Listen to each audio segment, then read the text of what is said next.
America wants to know, who is Johnny Manziel? Because after all, he can't really talk to the media. Welcome into the Sporting News Studios. I'm Tom Vandervoort with someone who actually knows a little bit about Johnny Manziel, football editor John Turner. And John, I got to ask you, you actually covered Manziel in high school. And what was the point where you said to yourself, this guy's a special player? You know, I'd been warned about him before I got out there. At the very first practice, they said, there's a kid out here you're going to want to watch. And I remember going out there and, oh, I wonder what kid it is. And you pretty much find out from the first play he's the guy running around in the backfield making tacklers miss. And it was an adventure every game watching him. It was really exciting. Yeah, so he runs the ball a lot. In the high school video footage we're going to see right now, he runs the ball a lot, throws the ball a lot, throw the ball a lot on the run. Accounted for how many touchdowns in 2.5 years there? Something like 160 touchdowns in 2.5 years of like varsity. 70, 80 a year here? I mean, that's ridiculous. That's pretty much what it was. But when the ball was in his hands just about every play, that's how they ran their offense. And like you said, they'd move him around out of the pocket. He wasn't standing back there like he does quite a bit at A&M. He was running left and throwing across his body, running right and throwing on rollouts. He caught touchdowns, he rushed for touchdowns, he had kick returns, punt returns. It was that high school mentality of take your best player and let him put the ball in the end zone. Right, and you told me that when it came crunch time, the plan was? Johnny left or Johnny right. Those were your two options. Right, exactly. Now, talk to me a little bit about why maybe some colleges passed on him, because you were saying it was a while before he actually got a commitment from A&M. Yeah, actually, he first committed to Oregon, and that wasn't until June, the summer before his senior year, which if you're familiar with the recruiting cycle, that's way late in the game.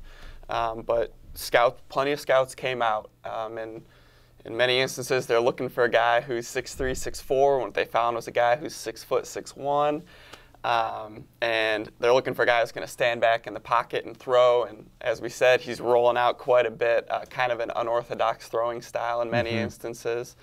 And yeah, like a sidearm action. Yeah, exactly. Yeah. Very much so. And you'll see him still drop down to that sidearm at A&M, almost in crunch time.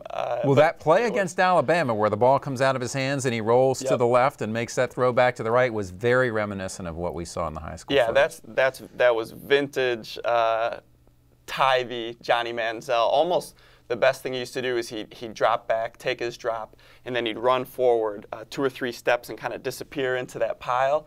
And then you'd say, where'd he go? And then he'd do that spin move out, and he'd either roll out and run or hit someone throwing on the run.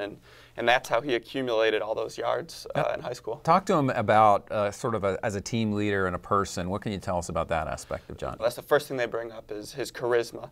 He makes players around him better. He makes his teammates better. He's coachable. He's very smart.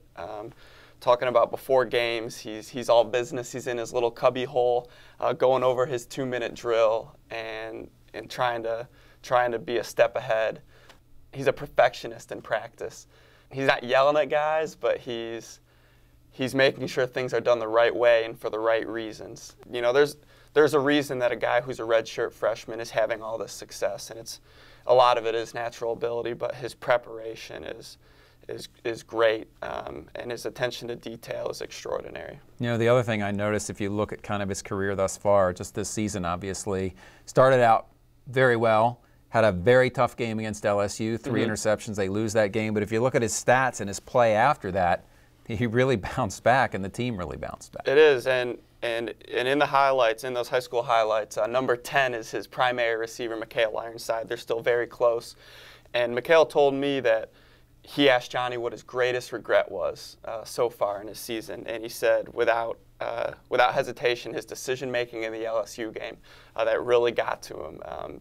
He's, like I said, he's someone who's very heady, and he wants to put himself in the right place. He's scared to death of doing the wrong thing on the field, and I think that game was kind of an eye-opener for him, that to compete against the very best, and LSU's defense is the very best, you have to prepare like the very best. And clearly, with the victory over Alabama, the consensus #1 team, that's shown. And his maturation through this year has been remarkable, even for those of us who did know that maybe something special was coming. Well, you know, the other thing, the last thing I noticed is that agility and that speed that allowed him to make plays in high school.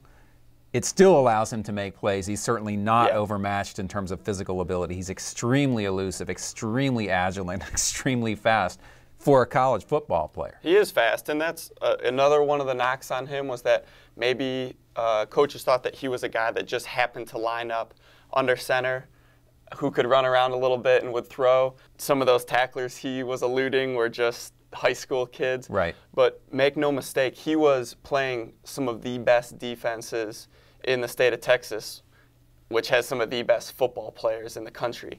And he was making some of these guys look silly in Yeah. high school. You know, I saw him run for a 99-yard touchdown on a QB sneak on his own 1-yard line. He was the only kind of guy who could do that. Who else does that? And so to see it translate to the next level to this extent is remarkable for sure. But in general, the elusiveness and the kind of ability to make something out of nothing, Yeah. that's something that people in Central Texas have seen quite a bit of, especially as opponents. They're not surprised by that at all. And they're going to see a lot more of it in the SEC. All right, thanks for coming in, John. Really appreciate your time. That's going to do it for now. From the Sporting News Studios, I'm Tom Vandervoort. Thanks for watching.